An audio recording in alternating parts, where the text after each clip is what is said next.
Hey all, Natalie here today, and I am working on a little bit of a double page spread. I'm going to do a traditional 12 by 12 and then do a 6 by 12 pocket page. So I have these photos of my sons. They are on a boat fishing, and then a few other photos of our first time out this season on the boat. It was on Memorial Day. So I'm going to work on the 12 by 12 page first. So I have a plain textured white cardstock from American Crafts. I'm going to trim these photos down a little bit, and then I'm going to work on the side. I have no gesso on this page. I'm just using a green color paint and just really messily dabbing it on the very edges of this white cardstock. And then I'm going to go through with some teal colored paint and do the same thing, just covering up the edges of the white card.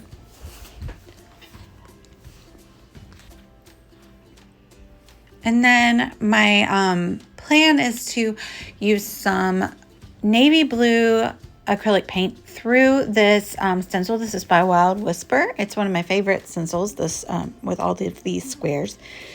And then I'm going to cover up the edges through the stencil so that when I remove the stencil, you will be able to see the green that I painted on first in the areas that the stencil was covering from the blue paint. I don't know, I guess I kind of feel like it maybe looks like a little bit like a net or something. I'm using a piece of scrap cardstock to set the stencil upon when I want to use the other edge of it, because I don't want to get the acrylic paint on the middle of my page, and I want to just clean it all at once at the end.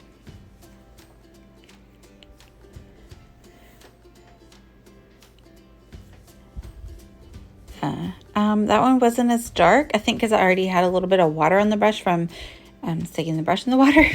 So I just went over it a little bit more to make it a little darker.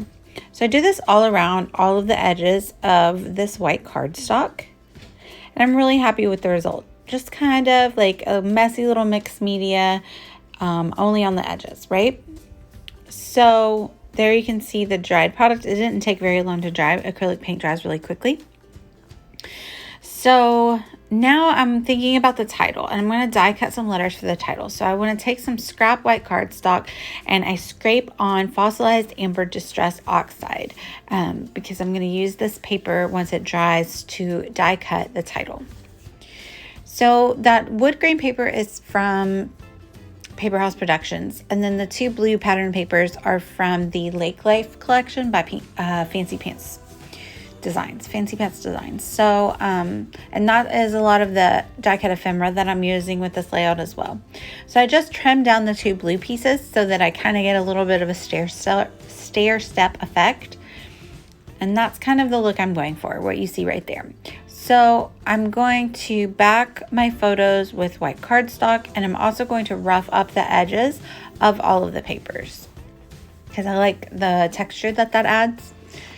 Also, since none of the papers really have that yellow color in them, I'm going to use the same Distress Oxide ink pad to ink up the edges of the paper. So that will kind of tie it into the ephemera and the letters that I'm going to die cut from those other pieces, which I colored with the Distress Oxide. I even use it to go around the edge of the background paper, and I really love, it's a very subtle effect, but it really gives the pop of yellow and ties everything together really well. So that's the look I'm going for, and I used those. You could see them just for a second. It was a memory box, some wooden die cut letters, and so the title is going to say "A Real Good Time," real as in a fishing reel. So I am using, for the rest of the letters, I'm using some American Crafts puppy stickers in navy blue, and then these die cut ephemera are also from the Lake Life collection by Fancy Pants Designs. I just pulled a few different ones out, and I'm just kind of showing you where I think that I would like for them to go.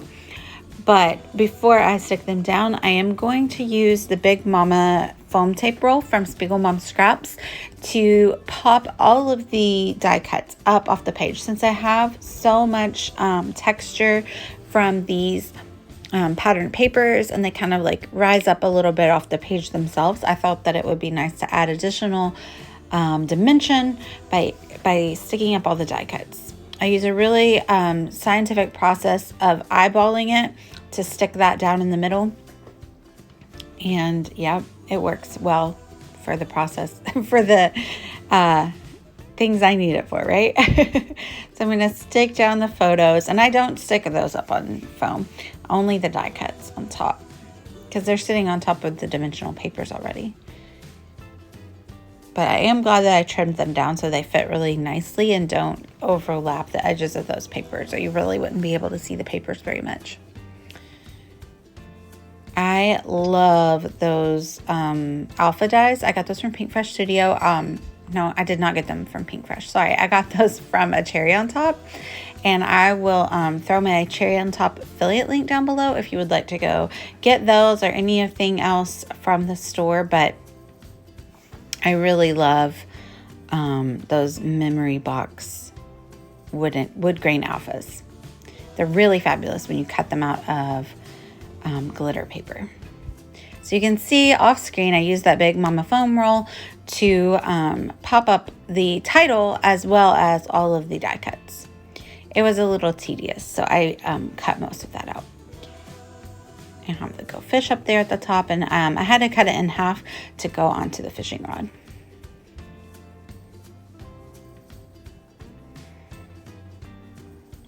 But the foam tape is really nice and sticky, so I don't need to add extra adhesive to it. But I do add a little bit of extra adhesive from my Nuvo glue bottle behind the Good Times. And I keep trying to stick that medallion somewhere, but I actually end up using it on the pocket page. So again, with the eyeballing, finding the middle of the page or of the layout, a real good time. And I like to stick that little fish down there to kind of tie in the yellow a little bit more, but otherwise that page is done. So now I'm going to start working on, see, I'm still trying to make it work, and then I'm like, wait, no, I can use it on the pocket page. So I have this 12 by 12 page protector. Haven't been using this design for quite a while, so I decided why not cut it up and make it work for me. So my oldest son fell asleep on the boat. I think he fell asleep twice that day. It's such a nice place to nap. But I used the same wood grain paper to make a 4x6 card, or sorry, a 3x4 card. So I like to repeat elements on the pocket page that I have put on the traditional 12x12 page. The other, let's see, that paper right there is from the 6x8 paper pad by Fancy Pants Designs, the Lake Life pad. It's just like a little dock. So I like that it used the same kind of teal turquoise color that I had used around the edges of the traditional 12x12 page. And I also am backing the photos or the papers with white cardstock, so that will help tie in to the bright white cardstock that I have in the background of the 12 by 12 page. And I used the same little gingham blue there.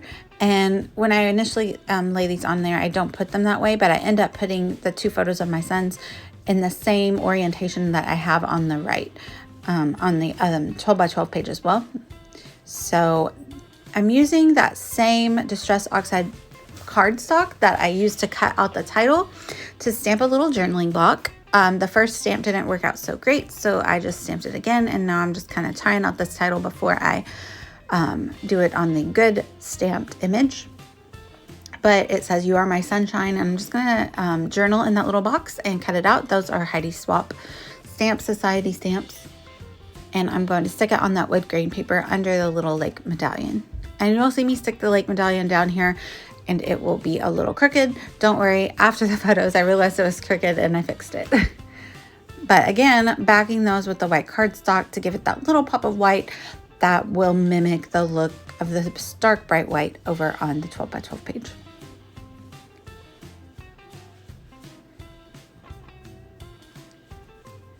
And I think we're almost done. I'm just going to use this Citrus Twist Kit stamp to stamp in the same yellow color, and that will go in between the two photos. And I'm going to switch them so they will mimic the photos on the left on the page, the traditional page, because my oldest son is on the left and my youngest son is on the right, and they're kind of like facing each other too. So I like that. And then I'm going to stick the little medallion in between, and I think we're going to be done.